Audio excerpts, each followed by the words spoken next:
What's up, Magnus here, and today we're talking about the Nikon Z6 III and really generally what it takes for me to want to consider upgrading to a new camera, because we already got a bunch of cameras here. Yeah, that's right, I say we got a bunch of cameras that we produce with here.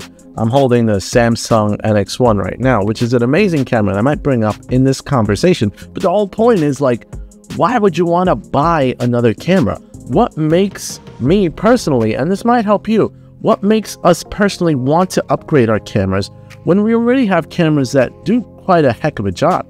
Today I'm recording with the 5D Mark IV, which records 4K at up to 30 frames per second, though it does it with a crop.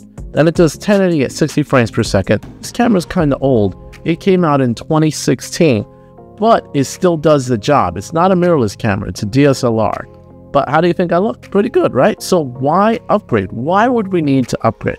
Now, I'm going to go over this on why one person would want to upgrade in two different types of sections. This is very important. This is how I choose to upgrade when I have a camera and I'm like, but that one looks nice. So what do we do? Where do we go? Where does that decision come from? I asked myself these two questions. First, I asked myself, does this camera do something I need, right? And that I don't already have with one of the cameras that I already own. That's very important. And obviously, if it does, then that really is an enticing, important thing.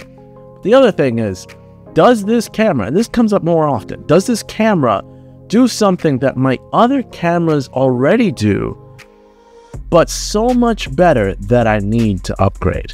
And that is really that gray area that sometimes you have to hit like 2 or 3 of those before you're like, yeah, this is worth the upgrade. There could be other ones too, but those are the two main things. So we're talking about the Nikon Z6 III in this particular video, because that's a camera that was recently announced by Nikon. That's got a ton of features that are enticing, but I will tell you, I'm not interested in getting this camera. And I'm going to tell you what made me make that decision, aside from the fact that I don't need to own every camera that comes out.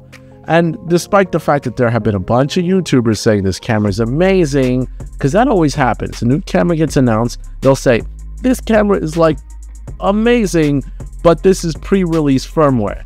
How much trust or faith can you put into those reviews when they say pre-release firmware? Because that usually means that whatever they're testing might change.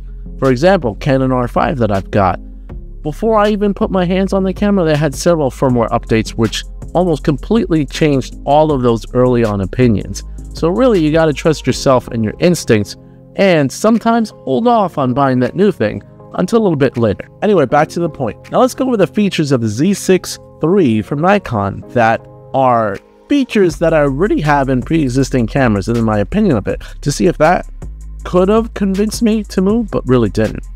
So a couple of the features that it has, it records internal 6K RAW at up to 60 frames per second. Now, kind of have this already.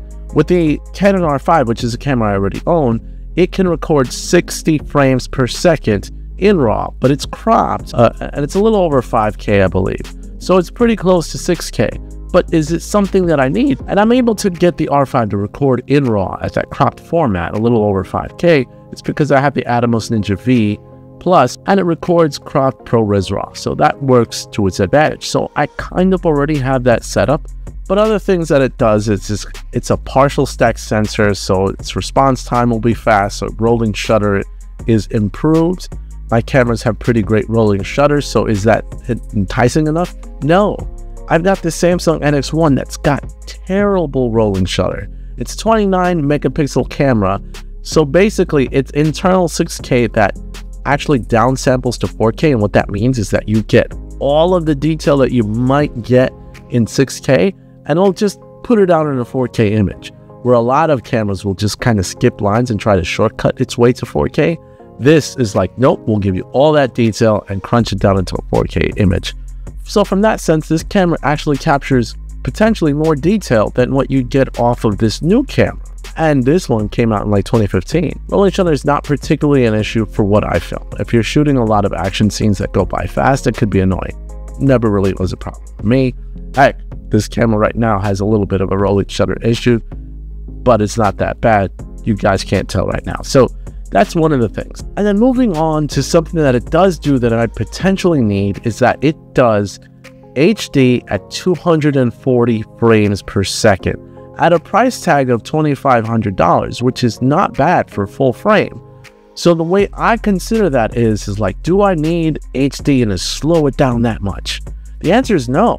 I've done music videos, and music videos are often slowed down a lot. I've done music videos at just 24 frames per second with no desire to slow it down to 60 or even 120. But if I wanted to, I can slow it down to 60 and 120 with cameras that I already own.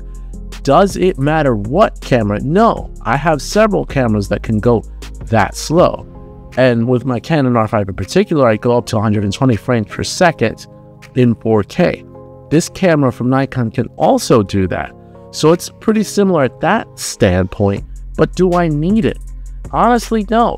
Slow motion is something that I rarely use. And when it comes to people moving, you can get by with 60 frames per second. If you're doing something a lot faster, like where you need 120, 240 frames per second, it's more than likely sports related or like action sports related, where someone's doing something incredible and you need to slow it down.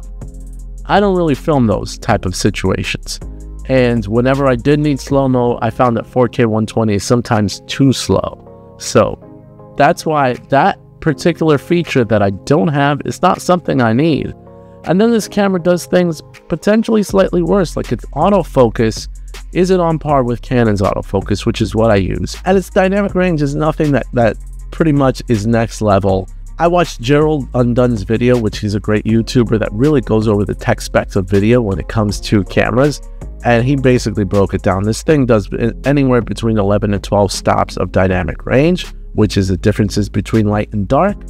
And it's nothing that I don't already have. So when looking at this camera at the price point of $2,500, I was able to see that it doesn't do anything I need, and also comparatively doesn't significantly improve things that I already own in my current cameras. So my decision is I don't need this camera. But this camera, nothing to take away from it. It's great. The fact that it records internal RAW is amazing, and the fact that it does two types of RAW, Apple ProRes RAW, and it does NRAW, is incredible, because you just pick your flavor and you go. Me being a Windows user and being Adobe Premiere and DaVinci Resolve user, I'd lean towards NRAW, because Apple ProRes RAW, I've used it, and it's horrible to work with when you have a PC.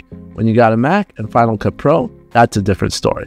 But that's my opinion. But that's all I got to say about that. Thank you for watching as always. And of course, you can make my day if you subscribe to this Magnus. I'm out. Would you be picking up this camera? Let me know. See you later.